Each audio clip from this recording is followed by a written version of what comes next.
biar bagaimanapun yang namanya kampus itu adalah penjaga etika, penjaga moral, dan juga penjaga demokrasi Indonesia, ya. Dan karena itu saya melihat, ya, terlepas di dalam kampus itu banyak sekali warna-warni politiknya, ya. Maksud saya ada yang misalnya mahasiswanya kan ada yang HMI, GMNI, PMKRI dan sebagainya. Tapi kalau sudah masuk ke dalam satu concern bersama, ya, dan juga satu keprihatinan bersama, dan itu sudah pasti yang namanya sekat-sekat dari ideologi itu akan hilang, ya. Nah, apalagi nih kalau kita perhatikan, ya, saya juga mengatakan ada beberapa hal mengapa keprihatinan ini muncul. Satu, ya, bahwa sistem politik kita itu nggak jalan, ya. Nggak jalan maksudnya yang namanya eksekutif, yaitu presiden, itu seperti menetapkan bahwa negara adalah sayalah yang menentukan, ya. Tidak ada lagi misalnya lembaga parlemen, baik itu sebagai institusi, ya, parlemen sebagai institusi atau kemudian individu itu yang bisa menjadi penengah, ya, atau apa istilahnya itu penyeimbang dari kekuasaan dari seorang presiden, ya. Kedua, ya, Anda tahu kalau sekali parlemen itu tidak menjalankan fungsi apa itu baik agregasi kepentingan, artikulasi kepentingan, kemudian apa namanya itu juga rekrutmen kepemimpinan. Nah, di saat itu pula lah itu kegelisahan di dalam kampus, ya, khususnya mahasiswa itu akan muncul. Makanya jangan kaget kalau parlemen atau DPR itu nggak berjalan dengan baik, pasti akan ada parlemen jalanan, ya. Dan kita tahu berapa hari ini sudah mulai terjadi, ya, sudah mulai bergerak. Walaupun masih sangat sopan dan saya senang kalau misalnya mereka bisa melakukan demonstrasi tanpa kekerasan, ya.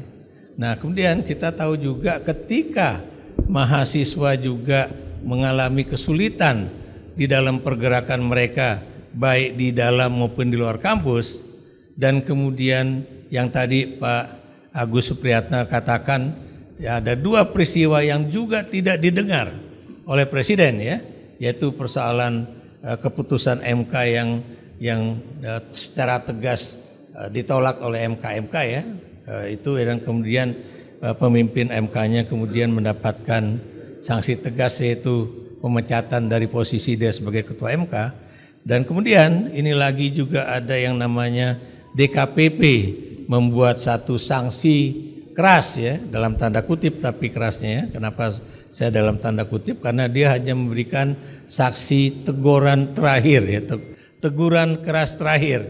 Harusnya kan semua anggota KPU, ya, termasuk ketuanya itu dipecat, ya. Kenapa? Karena mereka secara bersama-sama memutuskan menerima, ya, pendaftaran Prabowo Gibran, ya. Dan itu juga dituntut, ya, oleh beberapa advokat muda, ya. Dan advokat muda itu bukan dari Jakarta loh, mereka datang dari Banyuwangi, ya. Dan juga bukan dari universitas negeri, ya, tapi universitas yang boleh dikatakan sangat nasionalis, ya, 17 Agustus 1945. Dan mereka menuntut supaya terjadi pembatalan atas pendaftaran Gibran. Kenapa? Karena tahu pendaftaran calon presiden dan wakil presiden itu dimulai tanggal 19 Oktober. Paslon 1, paslon 2 19 Oktober. Paslon 3, ya. Paslon 2 25 Oktober. Dan kemudian 26 Oktober sudah ada pemeriksaan kesehatan di RSPAD. Walaupun surat keputusan KPU yang menyatakan menerima pendaftaran 3 pasangan calon itu ditangani 27 Oktober. Apa artinya? Lah, kenapa kemudian sudah sudah diberikan tes kesehatan dulu. Kemudian yang terakhir juga jangan lupa pendaftaran itu sebelum PKPU diperbaiki oleh KPU, ya. Jadi kalau PKPU belum diperbaiki berarti syarat untuk menjadi calon presiden dan wakil presiden masih berlaku, yaitu 40 tahun. Dan karena Gibran masih 36 tahun berarti itu tidak bisa diterima. Prof, mohon maaf saya potong. Kalau di MK keputusannya kan ada final and binding, sehingga MK tidak bisa membatalkan. Nah, kalau di KPU kan tidak ada ketentuan final and binding seperti itu. Mengapa DKPP hanya memberikan peringatan keras terakhir? Dan saya ingatkan loh Prof, peringatan keras terakhir kepada ketua KPU ini sudah yang ketiga kali. Semuanya peringatan keras terakhir. Nggak tahu terakhirnya sampai kapan gitu. Gimana Prof melihat hal ini? Ya itu, ya sebenarnya juga aneh, makanya saya bilang aneh tadi. Kenapa kok sanksinya selalu sanksi peringatan keras terakhir dan kemudian tidak ada kebijakan ya. Kalau buat saya sih harusnya memang mereka harus diganti semuanya itu, ya itu. Atau mereka membuat suatu keputusan baru yang membatalkan keputusan mereka yang mereka buat tanggal 27 Oktober itu. Komisaris dan direksi tidak boleh kampanye. Itu ada suratnya dari Menteri BUMN. Tapi menterinya boleh. Itu Indonesia ini. Keren kan? Komisaris BUMN, direksi BUMN tidak boleh kampanye tapi menterinya boleh. Nah, itu menarik sekali. Nah, Prof Ikrar, saya melihat ada krisis nilai sekarang ini. Sehingga yang seperti dikatakan oleh Mbak Koni maupun Mas Henry tadi, Presiden kok kelihatannya kalau bahasa Jermannya itu ndablek gitu. Ndablek itu apa ya? Ya ndablek lah gitu ya. Bahasa Sundanya apa ndablek itu? Keras kepala itu ya. Jadi kekeh surekeh lah katanya Mbak Koni. Nah, Prof, nilai dan etika itu kan penting gitu loh ya. Nah, kita melihat bahwa saya mengutip pernyataan Profesor atau mungkin Pak Hamid Awaludin, Jokowi ini tidak mempunyai keringat untuk memperjuangkan demokrasi di Indonesia. Jokowi ini hanya penikmat demokrasi gitu loh. Sekarang malah merusak demokrasi malah gitu loh. Prof, nilai-nilai apa yang sekarang dianut oleh Pak Jokowi sehingga tidak menjadi ndablek kekeh sumekeh tidak mau mendengarkan itu? Ya, saya sendiri orang yang baru sadar ya bahwa benar. Ini saya ngomong terus terang ya, karena banyak orang selalu bertanya pada saya, Anda dulu pembela Jokowi mati-matian, kok sekarang menjadi tengkritik Jokowi yang sangat keras gitu ya. Ya, Prof, kayaknya kita kuartet pendukung Jokowi juga semua ini. Jadi begini ya, saya tuh dulu termasuk orang yang selalu melihat Pak Jokowi itu memang adalah kita ya, karena dia bukan seorang pengusaha besar, dia cuma seorang pengusaha kecil ya, yang disuntik investasinya sama Pak Luhut gitu kan, untuk mengekspor furniture dari Solo ya. Dan kemudian dia juga bukan dari keluarga tokoh, bukan dari keluarga petinggi baik itu di BUMN atau TNI Polri ataupun ASN ya. Pokoknya orang biasa lah. Tapi kemudian dia bisa meniti karir. Dari pandangan saya tuh Mas Kamri, dia bisa meniti karir dari bawah, dari wali kota, gubernur, kemudian menjadi presiden. Buat saya itu achievement ya. Lagi-lagi buat saya pada masa itu ya. Nah kemudian ketika saya masuk ke Nusantara TV, mau ada acara di Nusantara TV untuk menjadi pembahas debat ya, ada seorang yang dari dalam studio itu keluar terus ketemu saya, itu namanya Pak Darmaning Tias, seorang tokoh pendidikan. Beliau mengatakan pada saya, Mas Ikrar, saya tuh 2014 itu hampir golput. Oh, kenapa tuh Mas? Saya bilang, menarik ini buat saya nih. Kenapa 2014 itu golput? Padahal itu banyak orang yang mendukung Pak Jokowi itu mati-matian ya. Lagi-lagi termasuk saya. Kenapa? Dia bilang karena saya melihat ada gelagat buruk dari Pak Jokowi pada saat itu ya, 2014 kata Pak Budiman ya, Dan dia katakan, bagaimana saya kemudian mengatakan buruk? Dia udah jadi wali kota 2 kali, terus kemudian jadi gubernur, terus masih pengen jadi presiden pula gitu kan. Apa yang dikatakan oleh Pak yang ahli pendidikan ini, itu menunjukkan bahwa dia itu memang orang yang haus kekuasaan. Kaget saya, terbuka juga saya pikirannya. Dan ternyata apa yang dikatakan oleh atau kata dari haus kekuasaan itu menuju kebenaran, Pak.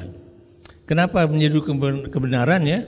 Bapak-bapak dan ibu-ibu di sini mungkin masih ingat bagaimana ya pihak istana dan juga pihak yang menjadi kroni dari Jokowi ini berupaya untuk bisa menjadikan Jokowi untuk masuk ke periode ketiga ya.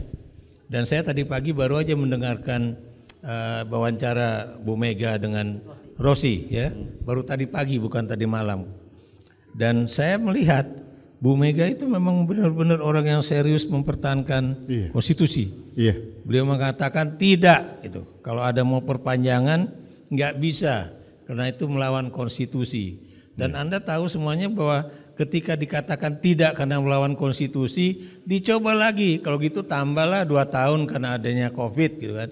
Di situ menunjukkan masih nggak cukup juga 2 kali masa jabatan.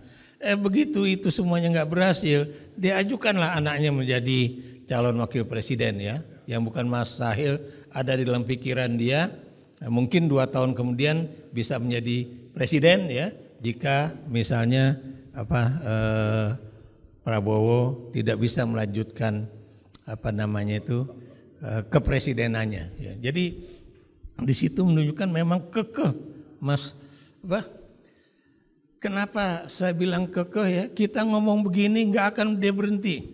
Kenapa nggak akan berhenti? Karena lagi-lagi buat saya ya, kepentingan dia bukan kepentingan bangsa, kepentingan dia bukan kepentingan anak muda masa depan ya, generasi Z dan sebagainya. Kepentingan dia juga bukan untuk menjadikan Indonesia maju berkembang pada 2045. Tapi kepentingan dia adalah bagaimana membangun dinasti politik ini. Jadi itu udah jelas itu ya. Dan karena itu tidak mungkin dia mundur. Gak mungkin dia mundur. Ya. Jadi kalau masalah nilai-nilai itu sudah diabaikan semua ya. Menurut saya emangnya Anda masih punya pikiran bahwa Pak Jokowi itu masih punya nilai. Ya. Apakah Pak Jokowi itu masih punya etika? Ya. Apakah Pak Jokowi itu masih punya moral? Kalau dia masih punya pikiran yang baik untuk bangsa ini, dia tidak akan memutar balik arah reformasi menuju ke sebelum 1998. Iya, terima kasih Bro. Speechless. Prof. Zikrar, ini tanggal 10 itu batas terakhir kampanye. Setelah itu minggu tenang dan baru 4 hari lagi kita sudah, ini tanggal 9 berarti 5 hari lagi kita sudah coblosan, hari Rabu. Ya, ini kan tanggal 14 ya, berarti 5 hari lagi lah. Terakhir Prof, apa yang ingin Anda sampaikan untuk Pak Jokowi? Kalau masih, anggap aja dia masih manusia lah, bukan alien, anggap saja begitu ya. Apa yang Anda sampaikan supaya ini ya, kekhawatiran tadi yang tadi Mbak Koni bilang bahwa kalau rakyat sudah marah,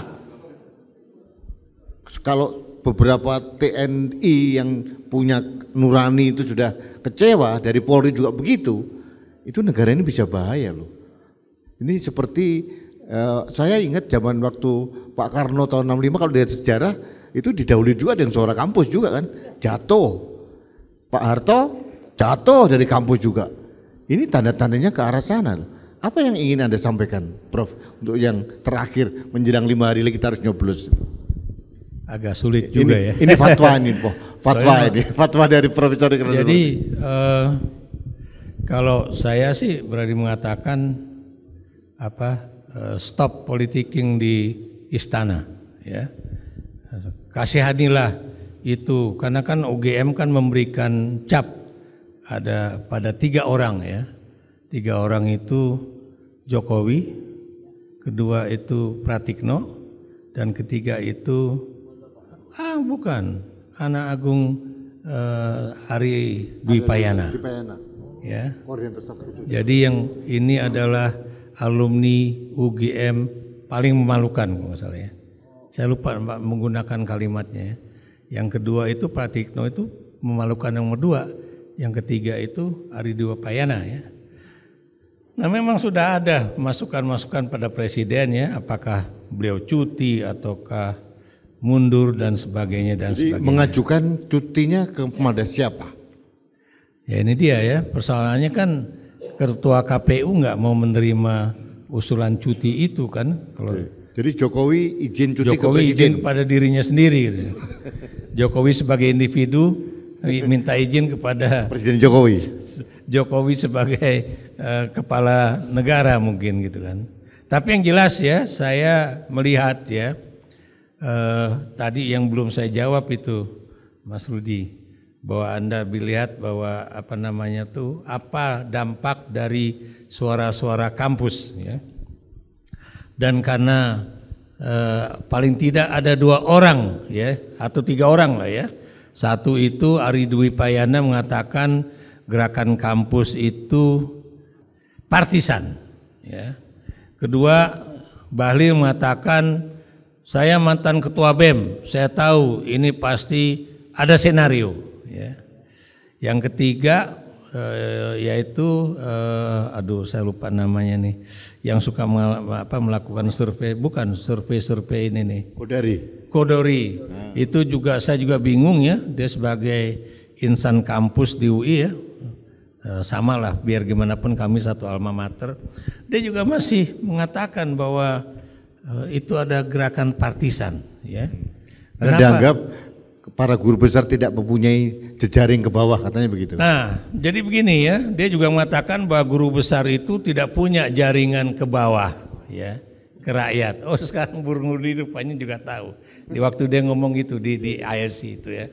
Terus saya bilang, ya mungkin itu dulu, saya bilang, tapi sekarang ya, ini namanya guru besar, kemudian ada doktor, kemudian ada dosen muda, kemudian ada mahasiswa. Dan mahasiswa itu ada jaringan ke bawah.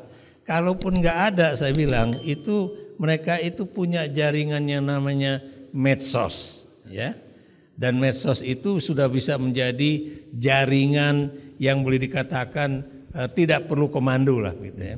Dan saya yakin ya, akibat dari pernyataan-pernyataan seperti ini bukan mustahil pada tataran akar rumput ya terjadi suatu keberanian politik baru untuk melawan intimidasi kekuasaan tersebut ya.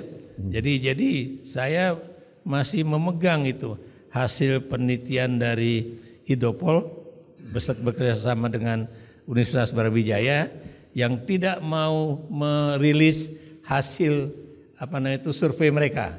Tapi yang mereka katakan bahwa kenapa hasil survei itu hampir seluruhnya nggak ada yang benar atau nggak ada yang mendekati kebenaran, karena rakyat yang disurvei itu sudah mulai satu takut karena ditemani nama Babinsa atau Babin Kamtipnas ya. Kedua, misalnya lurah ataupun ketua RT atau ketua RW melarang orang yang mau bersurvei di wilayah dia ya. Dan ketiga, ada juga lurah yang kemudian menerima para pelaku survei itu ke kampung dia dan kemudian hasilnya 02 semua. Ya. Jadi apa yang saya katakan di sini berarti hasil survei itu sulit untuk dikatakan mendekati kebenaran.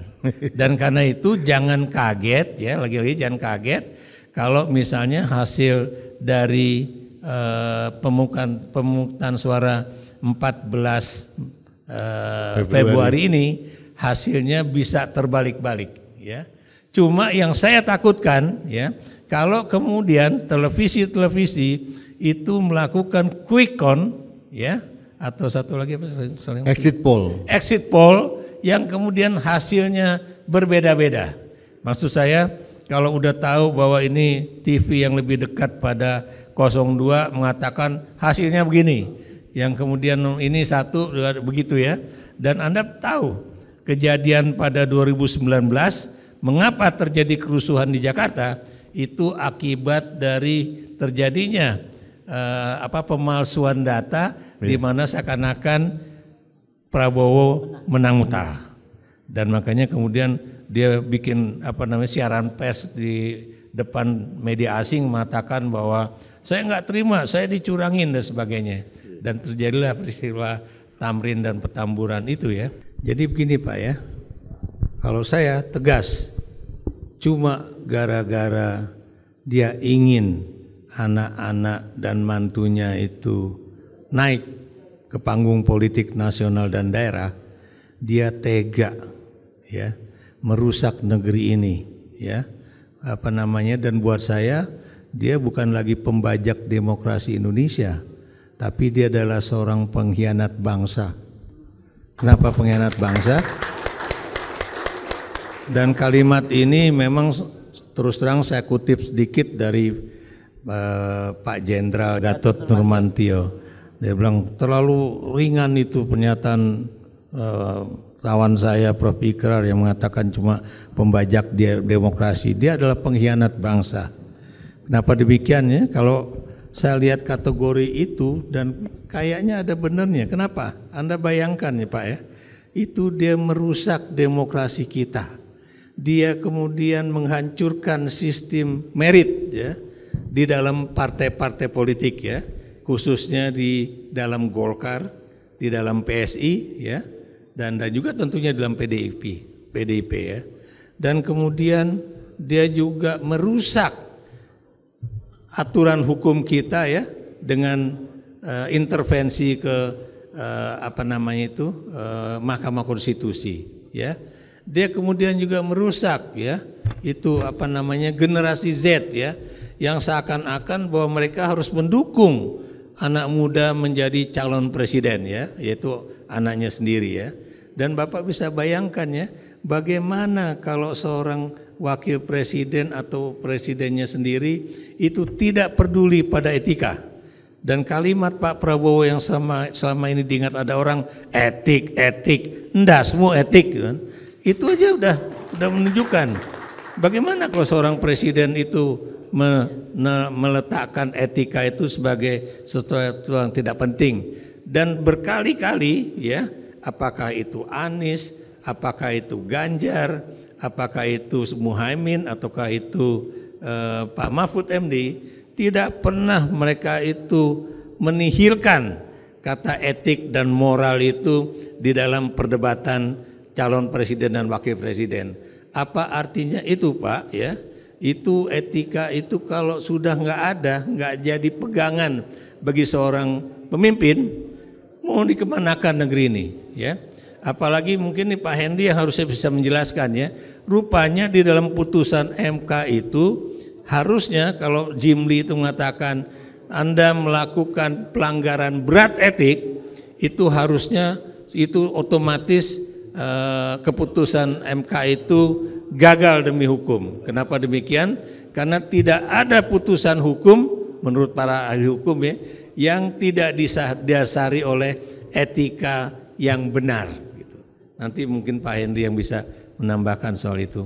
Jadi kalau menurut saya Pak ya kalau buat saya itu tadi ya, janganlah kemudian rakyat kemudian menurut aja apa kata beliau seakan-akan beliau adalah orang yang sekarang dipanggil dengan Pak Budi. Ini menurut bocor alus Tempo Pak Budi. Kenapa dipanggil Pak Budi? Karena katanya ini orang yang baik budi, ngasih baslon, bansos dan sebagainya ya. Padahal kita tahu di Kompas aja itu pernah headline-nya itu berbunyi anggaran untuk penanganan